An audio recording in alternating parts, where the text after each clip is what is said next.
we have a trust just about serving our community. So we have a business at Life, so we have a business element at Life called Life Business, and the goal on that is all about serving our community, putting money in to serve the poor, to serve the needy, to serve the widow and the orphan. So that's a concept for us that's really important. So who here is from outside of New Zealand?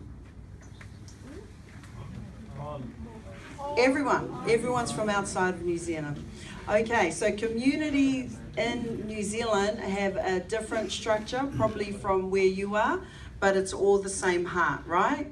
So can I just get a couple of reasons why people are here? Like, what is it from business that you came here for, that you come to New Zealand for?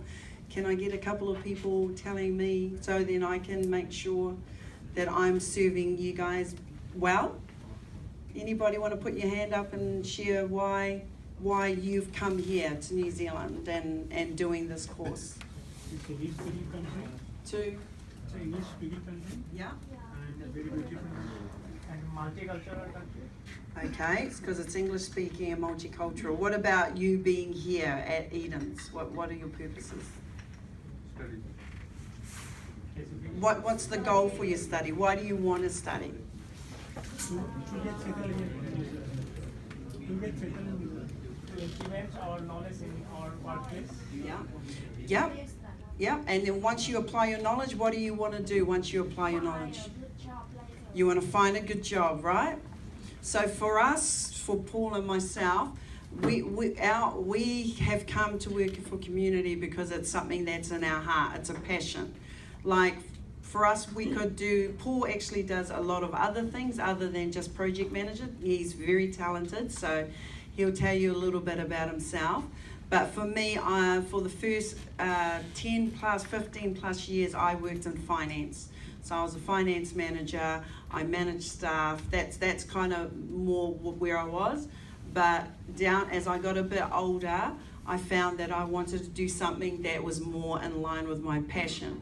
So that's the reason why now I'm here talking to you in front of you today, because it's about how to, when you make the money, when you get hired, when you find a good job, that down the track, how to put yourself in a position where you can then start to really work on something that you're passionate about. Who's got some passion here? Who's passionate about things? Yeah. Because you find it's your passion that's going to get you up in the morning. It's got to go past just earning money. It's your passion that's going to get you up in the morning. So I just wanted to just share a little bit about what our passion is. So, I might go here. So we at Life, we have a trust called the Life Centre Trust. We do a lot of projects and initiatives. And so this is accessible online, so you can, after this, you can go in and have a look at it, even choose maybe one of a project. We're going to talk on one project today, but if you choose that you'd like to do another initiative, another project that you seem to interested in, then Ankit's going to also give you the ability to be in contact and we can assist you with that. So the Life Centre Trust, what do we do? So many of our initiatives have been established in the wider community and happen on a regular basis. So for us, we only have 11 staff, but the rest of the people that come in and work at our trust are all volunteers, right?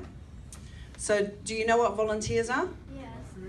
They're people like you and me that work and they get paid with a thank you.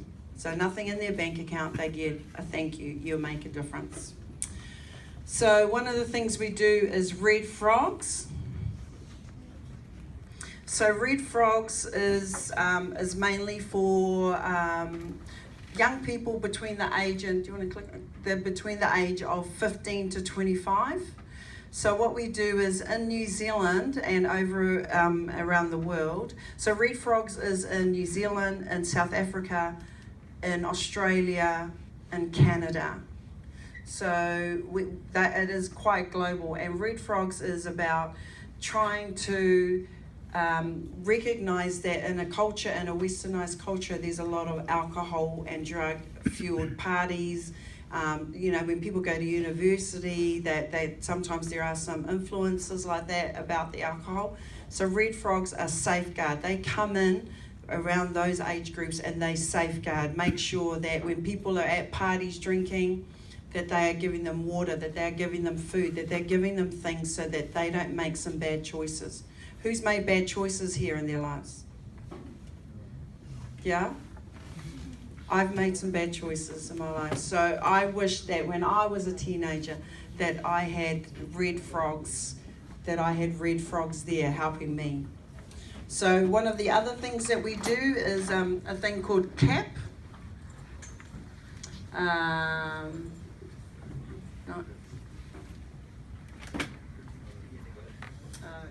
so go on to what we do again, and there's a drop down.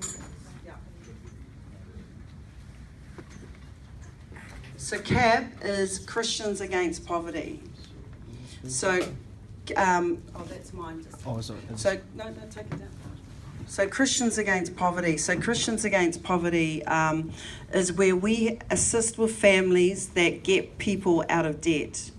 So, sometimes to come here to another country, you have to get a loan or get into debt. Christians Against Poverty is all about getting people out of debt. And just in the last 12 months, from July last year to June this year, we've got over 35 families out of debt. So these are families that have absolutely had problems. So that's one of the things that we do is called Christians Against Poverty. One of the others that we do is called Street Reach. So who's heard of human trafficking, sex trafficking? Anybody?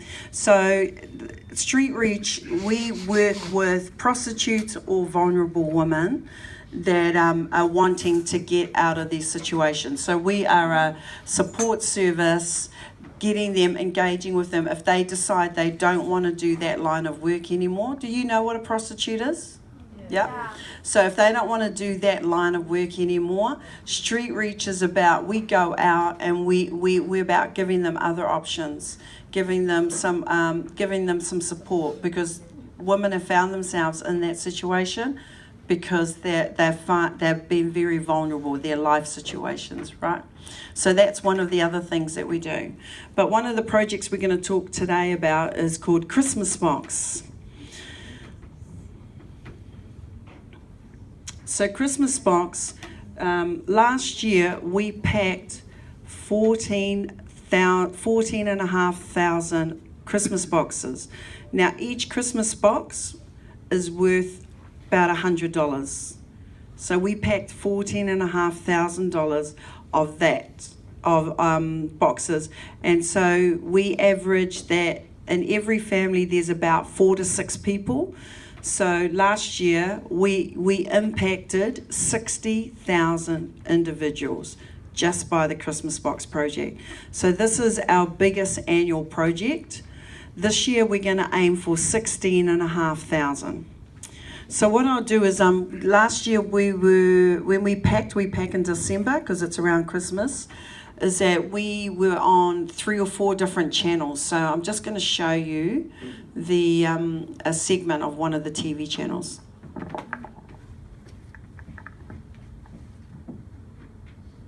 Just play.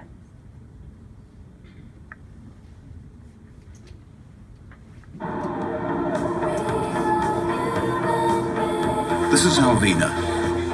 She works for Yui. She's one of the many people in our call centre waiting to talk to you. Yui, we get you. With less than 3 weeks to Christmas, hundreds of volunteers have spent today putting together food parcels for families around the country. It marks National Volunteer Day and we'll see thousands of Christmas boxes delivered in time for the holidays. Matt McLean went along to check it out. They'd given up their Saturday to spend it in a warehouse packing boxes, but the smiles on the faces of these volunteers was infectious. When you know that some family's going to wake up in the morning and sort of see this on their doorstep. That's a pretty good feeling. Yep, there were plenty of warm fuzzies going around this morning. More than 500 people turned up to put together food hampers for the holidays. So what are you guys in charge of today? I'm Flour. Oh, at the moment I'm baked beans and Recognise wheat Kirsty. The Christmas Box project has become something of a tradition. It's been incredible days. It's really great to see everybody come out. There's a lot of support, a lot of hands, so that's great. Volunteers have been running it for the past 15 years. Really excited about what's happening at Christmas Box, something that has been in our hearts for a long time, that we could make a major difference in the lives of everyday New Zealanders that are just doing it tough. Each item has a specific place that needs to go in the box, and once they're done, there'll be 14,500 of these to ship out to families around the country, with more than $1 million worth of product donated. It's a mammoth effort, with teams across the country, as well as in Rarotonga, packing boxes. How are the muscles? Yeah, we're still going. We're almost done, which is a good thing. So yeah, it's just really exciting to come and see everybody put their hands in together and get it done, you know? You won't have to go to the gym today, that's for sure, right? I don't need to go to the gym for the next 2 weeks. Sore muscles, sure, but worth it for the joy of giving back. Matt McLean, One News. Okay, did anyone recognise Kirsty from Edens?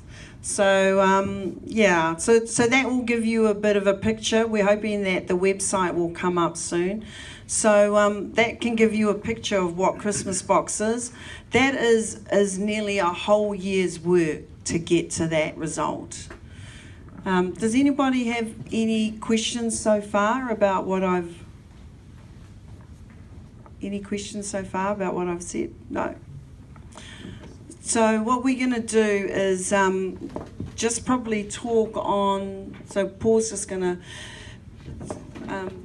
So now, Ankit's one in the left tab. Ankit's that your email? Yeah, I There's opened that. an attachment, the PDF attachment? Yeah. I opened that. Oh yeah. This one? Okay. Oh, it's just the PDF. Oh. No, the PDF there that's attached? Yeah.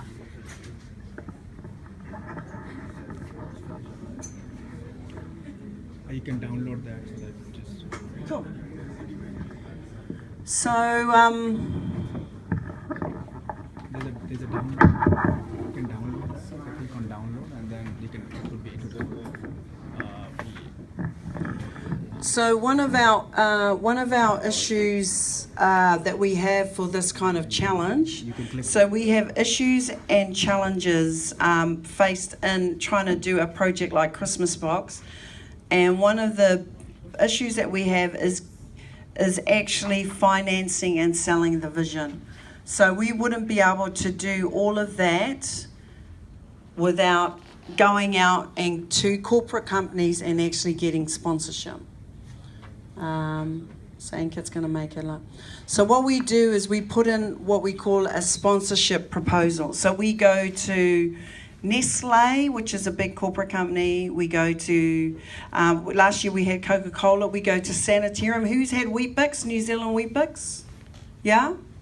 So we go to Sanitarium and we put in what we call a sponsorship proposal. Now the sponsorship proposal is telling them, is selling the vision of Christmas Box. So when you put in any proposal, any kind of, to a business, we are thinking the CEO of that business is going to be sitting there reading this. The marketing manager is going to sit there and read it. So we want them to get the heart, because the only way that corporates are going to put money in their pocket and put some money towards a project if we sell them the vision, if we sell them the heart, the reason why we're actually doing this. So just to give you an idea, so we just say to them, so what we do is that we tell them the heart, then we let them know how many we've done. How many Christmas boxes? Because if we go to Nestle, which is a big corporate, and we say to them, oh, we've done 100 boxes, and this is how many, they're not going to be interested. So if you'll see here, one of the second or third line, we're going to already mention how many Christmas boxes that we've done. So that's a lot. When you hear 75,000, then you know that this project is not a small project. Not in New Zealand terms. So you got to think where you're from may be bigger than New Zealand, so think about in the context of New Zealand. So 75,000 boxes is very large. So then as you scroll down, so then what we do is we just tell them what they want to know. Oh, now that's it. So what they want to know is who is getting the Christmas boxes. So last year we did 10,000 in Auckland, 500 up north, 500 just outside of Auckland, and 1,000 in Christchurch, which is in the South Island. So that's what the corporates want to know, is that if they put money into it, what areas are going to see their labels? Because as corporates, they want to know who is going to see their label and see that they are putting money into the community. Because when people go out shopping, when people decide to choose between Cadbury and Nestle chocolate, they will remember that Nestle put money towards communities and families in need. And so these are the way, so as business people, these are the way that they're thinking. It's about what they call exposure. It's about getting their brand out in the community. The next thing that we let them know in the sponsorship proposal is who is getting the boxes. So 14,500 boxes, we're not able to do that. We can't distribute those boxes on our own. The only way we do it is to go to other NGOs. Do people know what NGOs are? Yeah, so it's non-government organisations. So from NGOs and from government organisations, we go to them and they give it to the families that are in high need. So that's how we distribute the Christmas boxes. And that's another thing that the corporates want to know, is who is getting the Christmas box, because they don't want to do it if we're saying, give us some money, and then our auntie and our uncle and everybody else in our own family are getting it, but not the people in need, right? So Christmas boxes also outside of New Zealand. We also pack in Melbourne, Australia, and in the Cook Islands. So keep going down. So last year, these were the people that sponsored the Christmas box last year. Nestle sponsored Milo. Has anyone had Milo here? Yeah. Milo, Maggi soup. Yeah. That's a diet of a student. Yeah. Mashed potato in a packet, and Macintosh lollies, toffees. So that was Nestle. That's what we call, so they sponsor those products. So they don't give us money. They do it in what we phrase as in kind. So in kind means that product for us as a project, that is much more valuable than money as a sponsor, because sponsors will be a little bit more generous with their product than they would, whereas with money, it's a little bit different. So we find that the value of that is huge. Coca-Cola gave us, who drinks Coca-Cola here? Yeah. So Coca-Cola also gave 1.5 litre. AB Foods is a company that deals directly with supermarkets. We got cookies and cassava chips. Who likes cassava chips? Do you know what cassava chips are? So Sanitarium, now this Sanitarium is, Weet-Bix is what we would call our standard New Zealand breakfast staple. So that is very attractive to have Weet-Bix in it. People love it. People love Weet-Bix.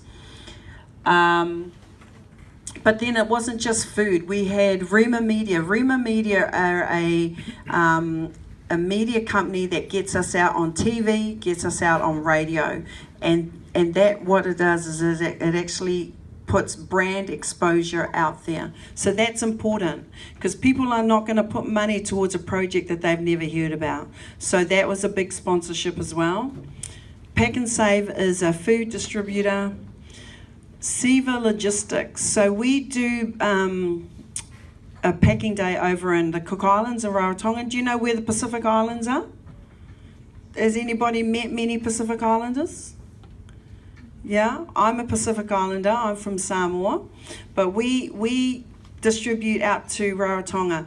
Siva Logistics is a freight company.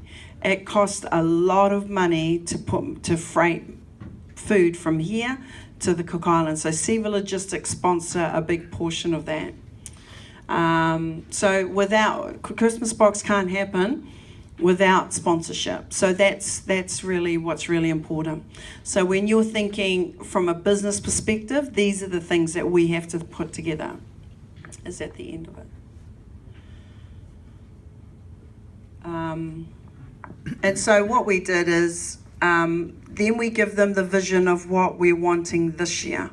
So we say, that's the vision, that's what we want to do as a project. We want to distribute to all of those places this year. And then we explain to them what's in the box. So this is all about selling the vision. This is about taking them step by step, giving them the heart first, then giving them a bit of the stats, who's getting impacted, then telling them in the past who has bought into it, and then starting to tell them, so giving them the history, and now you're telling them the future. You want to tell them what it is that we are planning to do for this year. And then for their proposal, so what we do is we then give them some options. So that's what they want to know. If we only go with one option and they say no to that, then we've got nothing else, you know. So it's giving them some options. So we give them some fundraising options if a sponsor doesn't want to do it by the product and they don't want to give us a lot of money, but they want to give us some money. So we give them some options on what they do. So fundraising opportunities, what they will get for a major sponsorship, and just their benefits. Because really, as a business person, when you give money, so when you give money to charity, do you want to know what you get in return? Is that important to you? Yeah? So as business people, that's how you think. You think, I'm going to give my money, but I want to know how much return do I get back on my money. Yeah, so those are the benefits. And like I think I mentioned before, is with corporates, having their brand attached to a community project is very important for them, especially if it's a community project that is impacting thousands of people. So we just let them know through their sponsorship, these are the things. We're going to put their logo on the back, on the outside of there. So if you see that you got your logo there, and it's this year is going to be 16,500 boxes. That's a lot of boxes that are carrying your logo. That's a lot of eyes that are going to be on that box, right? So that's what it's about. It's about actually exposure for the company. So yeah, it's just giving them some ideas and some benefits. Does anybody have any questions so far?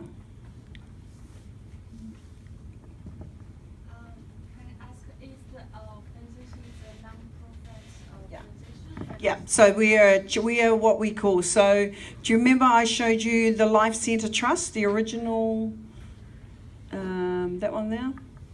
It's just on the tab at the top. Yep. So the Life Centre, so the Christmas Box project sits under the Life Centre Trust. And the Life Centre Trust is a charitable organisation. So that's really important. So people want to make sure that if they give, especially individuals, that they'll be able to get some tax credit refund on that as well. So we are considered an organisation with a donee status. We're charitable. Yeah, okay. So this is where Paul comes in. So what we found is originally we started in 2001 with something like 40 boxes. That when Christmas Box started, that's how many boxes. Today in 2016, 15 years later, we're going to do 16,500 boxes. Did we know in 2001 we were going to be here? Don't think so. But as we progressed, last year, what we actually discovered is when you're doing that number of boxes, is that you need somebody logistical. Does anybody, so do you understand what I mean by logistical?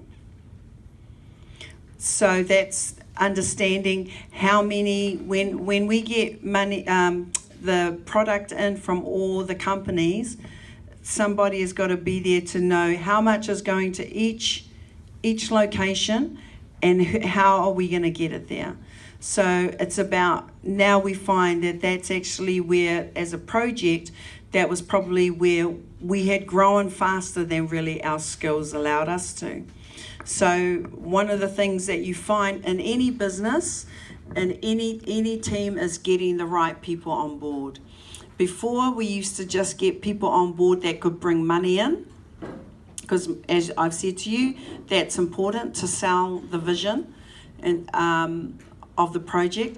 But what we're finding now is what's important is to get the right people that can make the project happen well.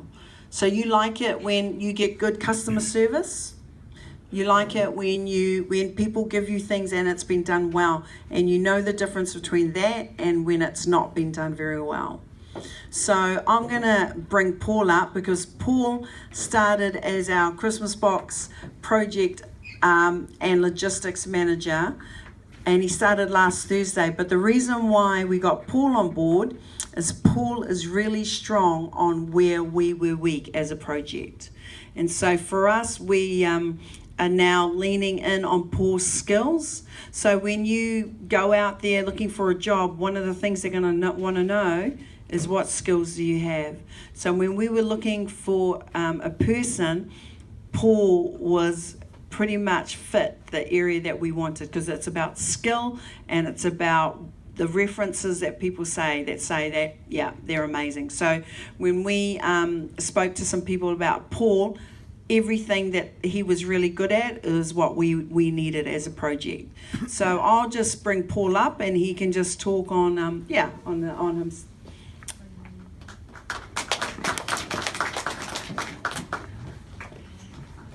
Hello. Well, when I come on, I really wasn't sure quite what was involved, so it's been a learning experience for me. As I say, as Lily says, it's only been a few days. But rather than just looking at one event, which is the big packing day when it all happens, well, these 16,000 boxes get put together, I have to break it all down throughout the year into lots of mini events. So I'm looking at every little component. When you think about all those boxes coming together, where are the boxes coming from? Who's going to put the boxes together? Who puts the things in the boxes? And what's going to happen to the boxes when they're all filled? And so I've got to come up with all the different various plans that make up for that packing day event, plus all the previous events that start off with the sponsorship, how it all integrates. One project leads into the next project, into the next project, and it's planned it all out through the year. So that's my function as the project manager. And also logistics manager is, I've got to get some of that product across to Rarotonga, or Cook Islands. So yeah, that's my focus, is just to integrate the whole thing and make sure it all runs smoothly and without any major hiccups or problems along the way. So has anybody got any questions about project management or logistics? So I just want to ask, like, what kind of problems you faced as a project manager in terms of managing the supply chain, starting from, producing to delivering? Yeah, one of the main problems would be to make sure that everything's there on the day and prepared. So like last year, it was only on the last day that the skip bins arrived to take away the rubbish.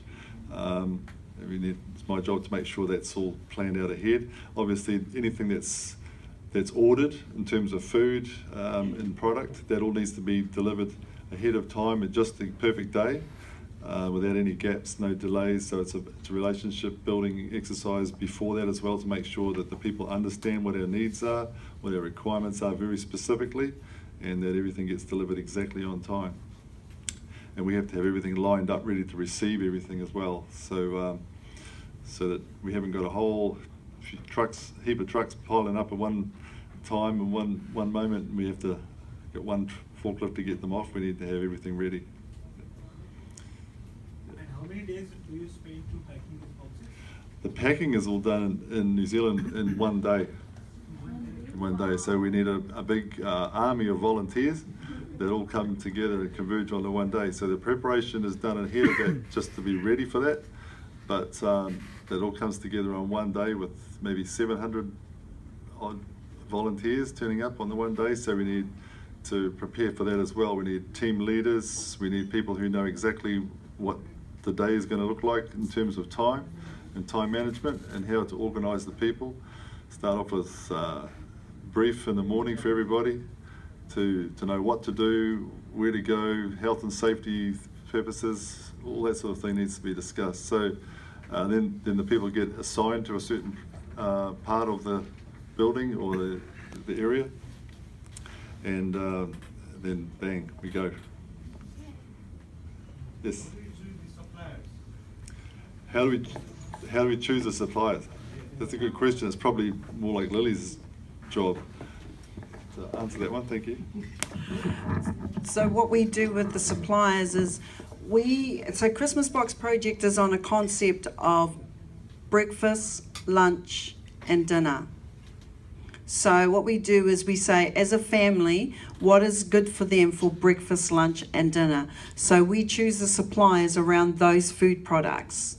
And so we just put it out there, which is why Sanitarium. And so we look at the content and then we do up as if we're going to be cooking dinner that day. So as if we're going to be doing breakfast, lunch and dinner, we put in all the options and what are the best products for that.